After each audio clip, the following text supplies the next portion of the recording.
নমস্কার সবাইকে, welcome back to my channel Preeti cooking house. আমার আজকের রেসিপি শিম আর টমেটো দিয়ে ট্যাংরা মাছের ঝোল। তো সহজভাবেই আজকে আপনাদের সাথে শেয়ার করতেছি টমেটো শিম দিয়ে ট্যাংরা মাছের ঝোল রেসিপিটি।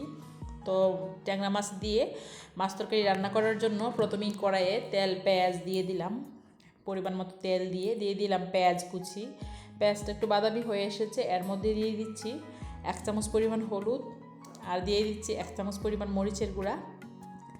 তো মাছ তরকারি রান্না করার আগে আমি কিন্তু মাছটা হালকা একটু ভেজে নিয়েছি। তো ভিডিওটা বেশি একটা বড় হয়ে যাবে, এই জন্য মাছ ভাজাটা আর দেখাইনি। হালকা করে এপিট ওপিট ট্যাংরা মাছগুলো একটু ভেজে নিয়েছিলাম।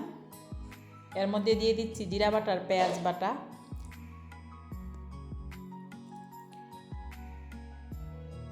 তো হালকা জল দিয়ে মশলাটা একটু কষিয়ে নিচ্ছি। দিয়ে দিচ্ছি স্বাদ মতো লবণ। চেষ্টা করতেছি খুব সহজভাবেই আপনাদের মাঝে শেয়ার করতে। আশা করতেছি আমার এই ভিডিওটি আপনাদের কাছে ভালো লাগবে। যারা আমার চ্যানেলে নতুন, প্লিজ আমার চ্যানেলটি সাবস্ক্রাইব করে দিয়ে দিবেন। আর যারা আগে থেকে সাবস্ক্রাইব করে রেখেছেন তাদেরকে অসংখ্য ধন্যবাদ। আর আপনি যদি আমার ভিডিওটি প্রথম দেখে থাকেন আর যদি আমার ভিডিওটি আপনার কাছে ভালো লেগে থাকে তাহলে ভিডিওটিতে লাইক দিয়ে যাবেন প্লিজ।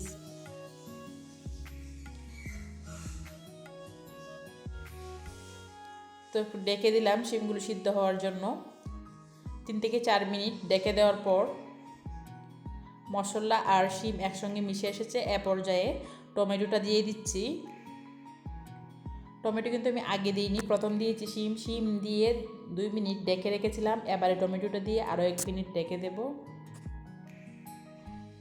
সবগুলো সবজি একসঙ্গে মিক্সড করে নিয়ে এর মধ্যে পরিমাণ মতো জল দিয়ে দিচ্ছি।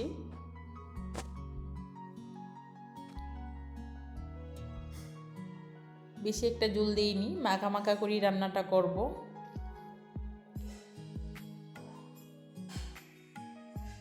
তো এবারে 2 থেকে 3 মিনিট হাই হিটে জাল করে নিয়ে নামিয়ে নেব। তবে এর আগে দিয়ে দিচ্ছি আগে থেকে ভেজে রাখা মাছ। এই দেখুন মাছটা আমি এরকম হালকা করে পিঠে ভেজে দিয়েছিলাম, খুব বেশি না, মোটামুটি করেই মাছটা ভেজে নেবেন আপনারা, তাহলে দেখবেন তরকারির স্বাদটা খুব বেশি হবে।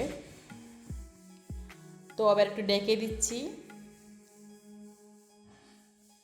4 থেকে 5 মিনিট পর তরকারিটা জাল হয়ে এসেছে। এ পর্যায়ে নামিয়ে নিলাম মজাদার ট্যাংরা মাছের তরকারি বা ট্যাংরা মাছের ঝোল রেসিপি। টমেটো আর শিম দিয়ে হয়ে গেল আমার ট্যাংরা মাছের ঝোল রান্না। ধন্যবাদ সবাইকে, সবাই ভালো থাকবেন।